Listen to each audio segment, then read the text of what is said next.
আমাকে একটা Facebook friend তিনি মেসেঞ্জারে লক করছিল। তিনি বলছে, ভাইয়া আপনি যে শুধু মিউজিক দিচ্ছেন ভিডিওতে, আপনার কন্টিনিউ ইন্টেরিয়র ডিজাইনের যে ভিডিওগুলো, ক্যাবিনেটগুলো ডিজাইন করতেছেন যেগুলো, সেগুলোর ভিডিওতে শুধু মিউজিক দিচ্ছেন কেন?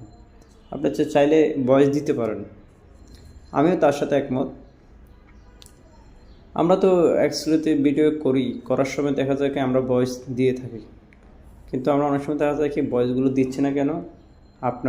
আমাদের কাটিং মেশিনের যে শব্দগুলো, ড্রিল মেশিনের শব্দগুলো থাকে, সেজন্য আউট ভয়েসগুলো থাকার কারণেই আমরা ভিডিওতে ভয়েস দিই না।